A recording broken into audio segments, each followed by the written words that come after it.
it's about building the memory, building the concentration that you need in going about this. Once you get that click, and I know that when I started I was not playing really disciplined. I almost had the finger picking down, but it didn't receive that click. Once you get that motion going, you won't even think about it. It's like the fingers will do all the thinking for you. You know what I mean? And it's important that you get it down. It's got to be this mechanical click where you don't even think about it, where the fingers know their place, where it's memory. You're building the memory in the fingers, and you're letting the fingers, you know, get into place. Again, it's like automatic shift on a guitar. It's like you're driving a car versus stick and manual. You want to get it to manual. You know what I mean? And so what I want you to do in this exercise is get that down and look at the look at what I have tabbed out for you. Play individual strings and full chords, implementing this finger picking arrangement. Now, does this style come about somewhere in McDowell's music? Not necessarily, but it's getting into that direction. So utilizing that 6 note component, I also want you to play, and this is a very important, is the 7th note. Basically a 7 chord. You're going to be identifying the 2nd string on the 3rd fret, and this plays such a huge part in McDowell's music. And you can implement that finger pickings pattern by fingering that and playing.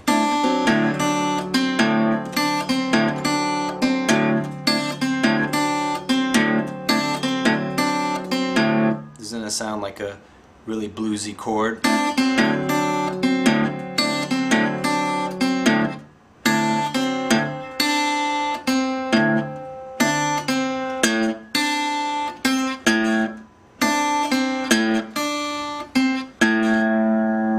You can go to the 2nd fret, 2nd string.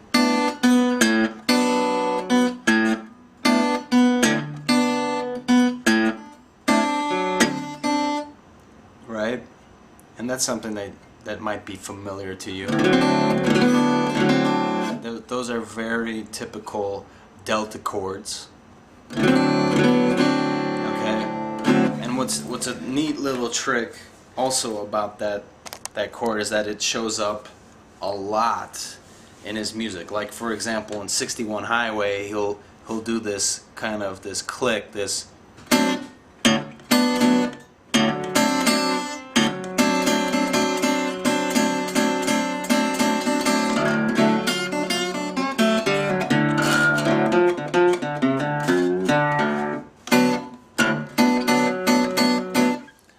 And that's something that's going to show up a little bit later on, but it's good to know off the bat. And also what I want you to do is in Delta blues music, there's the 4 chord, which in like a 12-bar blues you have E, A, and B. Well, the 4 chord is going to be the A in this regard. So the 4 chord usually follows like in a 1-4-5 progression. This is like in musical terminology, a 1-4-5 rock progression, which is also a staple of 12-bar blues. So in a 1 chord, you're going to start off with your 1st chord. It's going to be the, and then it goes to the 4 chord, which will be like this. And I like to refer and keep those terms intact. The 1 and 4 chord, I'm going to go back to those. I'm always going to refer to chords sometimes as the 4 chord, just to keep you in that alignment and in position in the structure of blues music.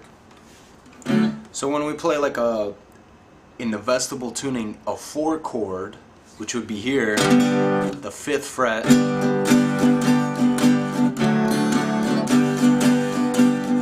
there's another way of playing that. And that's basically like playing an E7 on standard tuning guitar. Okay, like imagine you're playing standard tuning and you're fingering an E7, but this time this is going to represent the 4-chord in vestibule tuning. So you'll hear it a lot in a lot of other people's music, but I want you to identify your index finger and finger the 3rd fret on the 1st fret, 3rd string on the 1st fret, and with your middle finger you're going to finger the 5th string on the 2nd fret. Right? And I want you to implement this 6-note structure that we discussed and play it under that. So it'll be like this.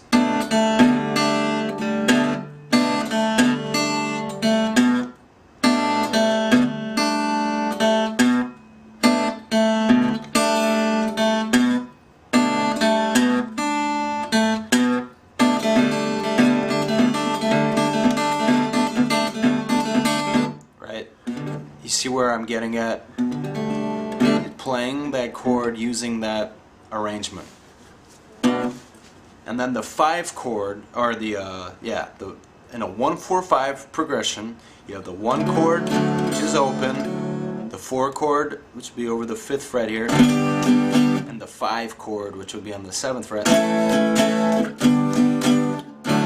1, 4, 5, 4, 1. Okay.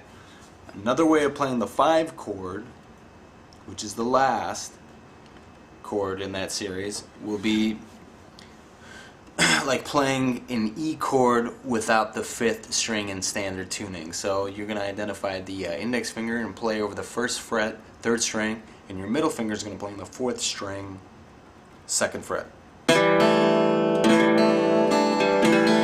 It's going to sound like that. And then you can implement this 6-note structure to that as well.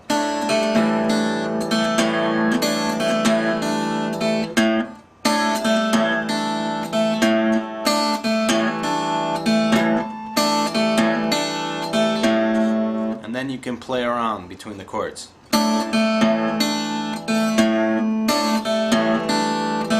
Then the 4 chord.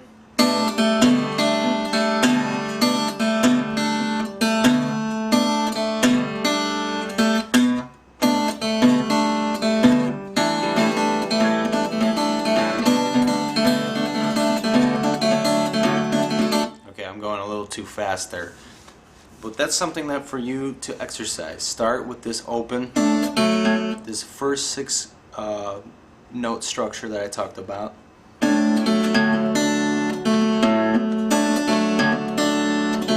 then the 4 chord,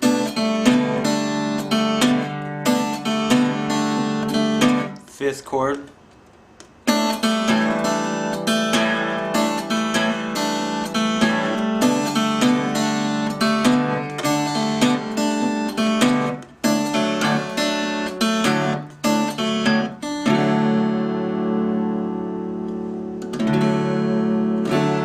and gradually go with your own pace.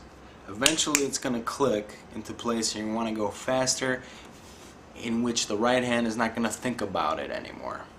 And that's the goal of this lesson. So for you, it's for you to learn these new chords and implement this finger picking pattern. Practice, play around. You know what I mean? Even take a slide over the 5th fret, you know, for example, and push this pattern in there.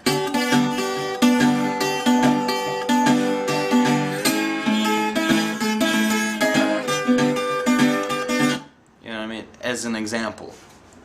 You know what I mean? But it's for you to explore the neck board, putting in chords, and for example, and keeping consistent with this 6-note structure. Okay, so you can have a lot of fun with that, but it's imperative that you get that down before you get into McDowell's very characteristic licks and tricks across his pretty broad repertoire. Okay, so again, reiterating, it's this simple.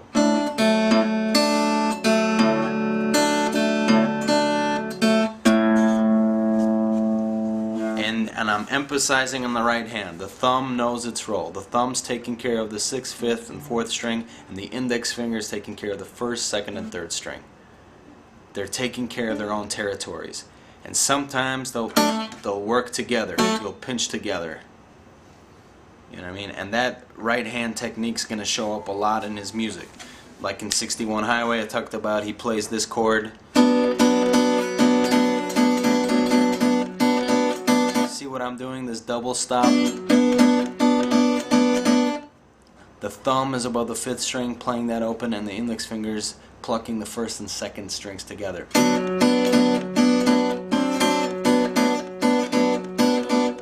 And that's something that I'm emphasizing and stressing here.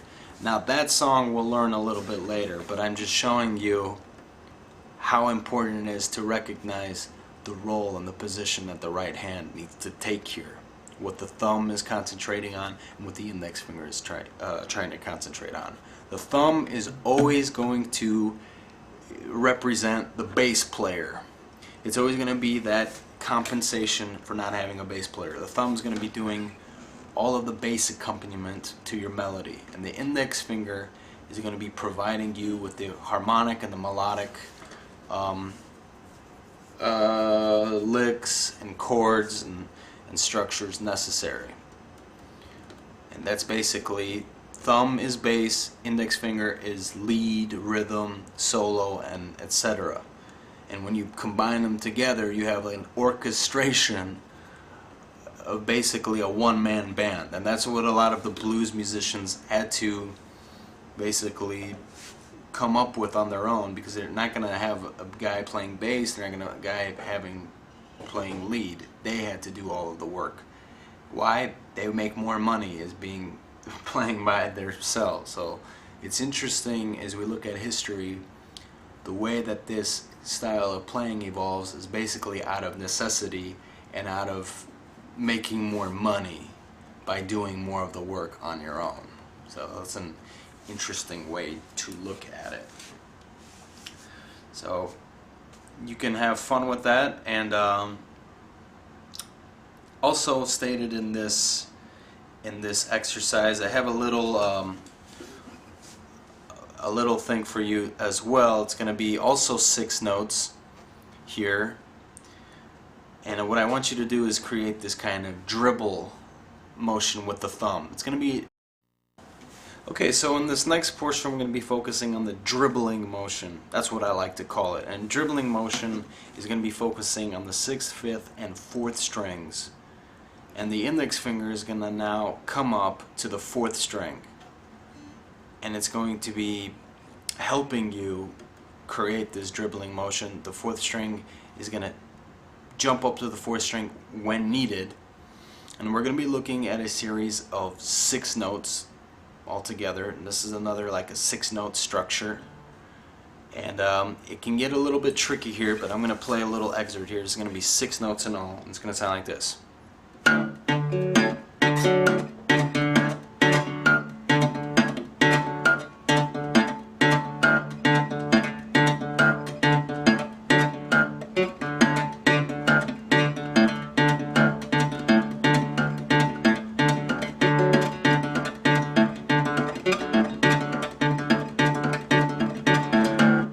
Okay, something along those lines.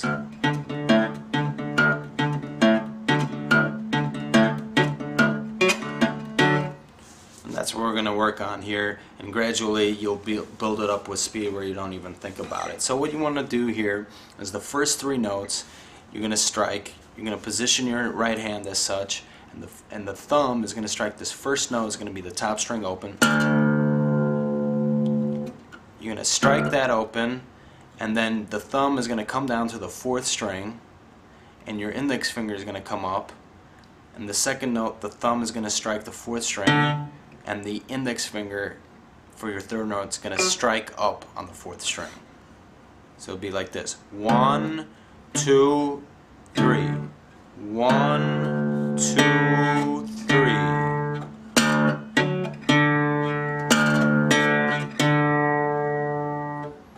The thumb strikes the 1st string open, or the 6th string open, and then the thumb comes down to the 4th string, plays that open, and the index finger is going to play upwards, plucking the 4th string open. And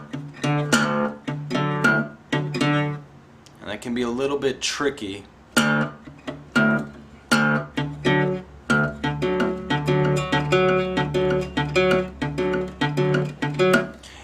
And when you play the first part of this, so let's take a look. These are going to be 3 notes that I'm talking about. The first note is easy. You just play the top string open.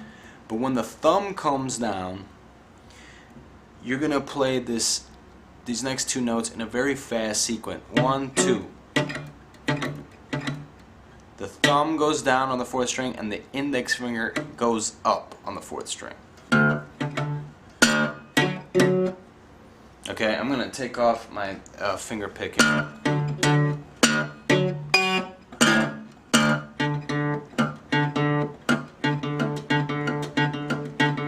Okay, try to get there.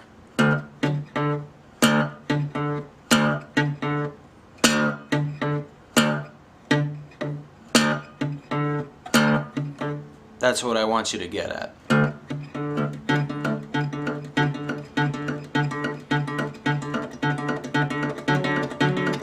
And you want to gradually build it with speed. 1, 2, 3, 1, 2, 3, 1, 2, 3, 1, 2, 3, 1, 2, 3, 1, 2, 3, 1, 2, 3, 2.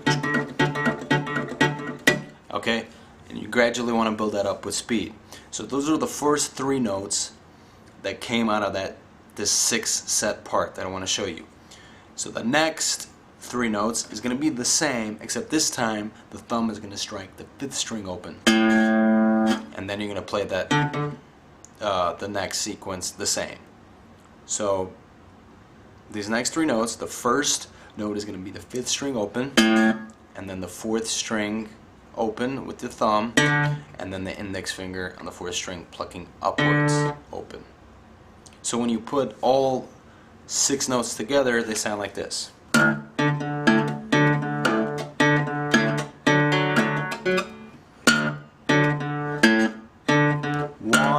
2, 3, 4, 5, 6, 1, 2, 3, 4, 5, 6, 1, 2, 3, 4, 5, 6, 1, 2, 3, 4, 5, 6, 1, 2, 3, 4, 5, 6. And then when you play it faster, it'll sound like this.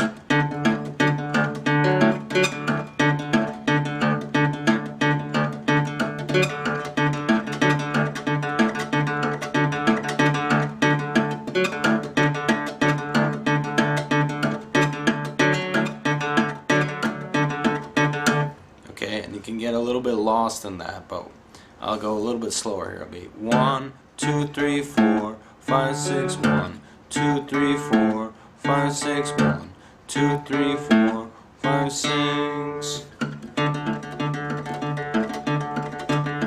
And then you want to build up until you get that click. It's going to be mechanical, and the finger, once you get it in automatic, it knows what to do.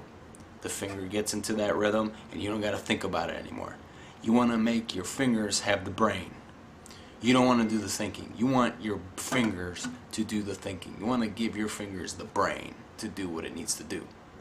So when you have that motion down, you want to start playing chords. So you play the 12th fret. You bar the 12th fret. Then go to the 5th fret.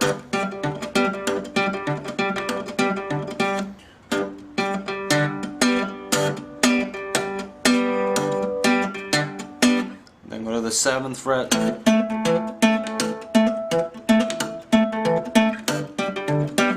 Or you can play those special chords that I talked about.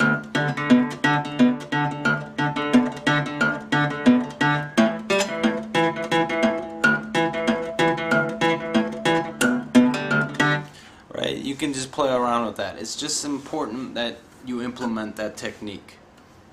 So that's something where I wanted to get at. This first component, you're focusing on everything.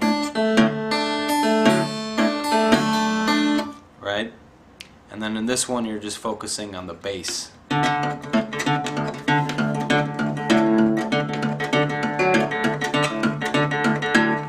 McDowell utilizes like a combination of both sets somewhere along his repertoire. Do they show up in some of his songs? No, not necessarily. But this structure and this motion is trying to build the memory in your fingers. So you develop this mechanical click. And this happened to me when I first started playing this guitar. Once I got that mechanical click, it was over. You know what I mean? It took you to another level. And then as you engage, as you study this material onward, once you get that discipline down in the right hand, everything comes easy. Then you're able to orchestrate the bass and incorporate it, and it sounds in timing and it sounds in rhythm, and you're not out of timing, you're not out of whack, and it sounds good overall.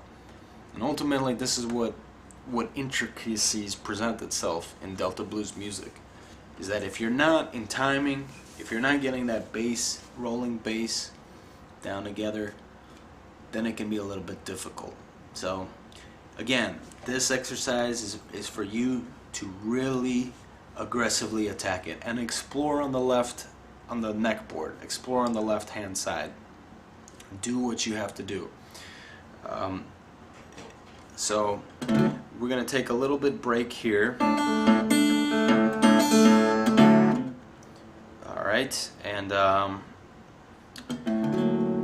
need you, you know what I mean, go back into the video, and again, it's just about implementing the 6 note structures for what we discussed earlier, and in focusing on the bass. Once you get those components down, then the rest of the material is going to be a lot easier, and we'll see where it props up again in the lessons that will come about. So recapping, we've talked about finger picking techniques, we've talked about special chords that are associated with vestibule open tuning and how they're going to show up. I gave you a little example of how it's going to show up in 61 Highway. We're also stressing the importance of the right hand technique. The right hand, the outer lining of the thumb being nestled like that, is imperative that you get that down. And you're creating this claw, this pinch motion with the right thumb and the index finger. And this, once you get that position set down, you'll be able to jump into other songs with more ease and clarity and be more familiar and comfortable with what you need to do. So this is going to make up the first component of the lesson. And what we're going to do next is go on to the second part of the song, and we're going to learn a song called I'm in Your Neighborhood. It appears in the first recordings of Mississippi Fred McDowell. It appears in one of those songs, and that's exactly, it's going to be a perfect thing tying in the concepts that I've talked about in this introductionary lesson. It's going to tie in those concepts, and you'll see it how they play into an actual song. Okay, so that's something to be excited about, but what I want you to do is study this lesson thoroughly. I want you to build up this speed as fast as possible.